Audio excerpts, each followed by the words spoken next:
ہم وہ خوش قسمت لوگ ہیں جو اپنی آنکھوں سے ان تاریخ ساز لمحوں کو دیکھ رہے ہیں۔ ہم وٹنس ہیں، ہم گواہ ہیں کہ ہم نے بدلتے پاکستان کو دیکھا، ہم نے اس پاکستان کو دیکھا جو نہ صرف عالم اسلام کی ایک بڑی طاقت بن کر ابھرا، بلکہ وہ پاکستان جو دنیا میں تیسری عالمی جنگ رکوانے والا اکیلا ملک بن گیا۔ ہم وہ خوش قسمت ہیں جنہوں نے پاکستان کو اس مقام پر دیکھا، اس سٹیج پر دیکھا کہ دنیا بھر کے لوگ جو ہیں وہ اپنے تنازعات کے لیے اسلام آباد کی جانب دیکھ رہے ہیں۔ آج یہ 10 اور 11 اپریل کو پوری دنیا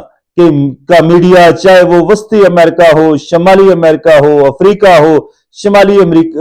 افریقہ ہو،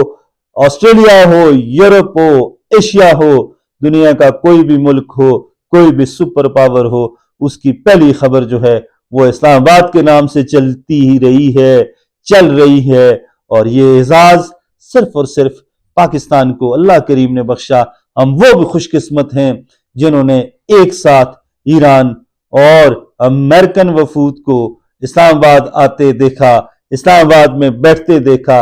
ایک ساتھ کھڑے ہوتے دیکھا۔ اور ہم وہ خوش قسمت ہیں جنہوں نے راولپنڈی کے نور خان ایئر بیس پر ایک جانب امریکن طیارہ کھڑا دیکھا اور اس کے ساتھ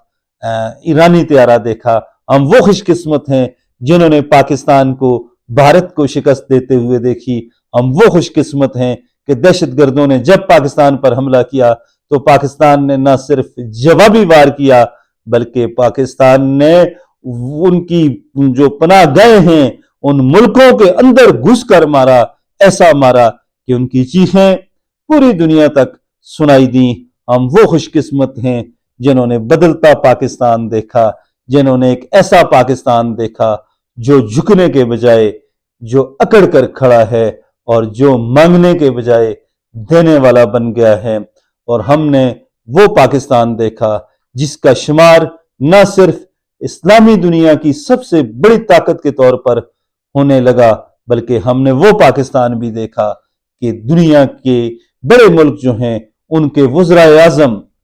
پاکستان کی لیڈرشپ کو کال کرتے ہوئے فخر محسوس کرنے لگے ہیں، کر رہے ہیں۔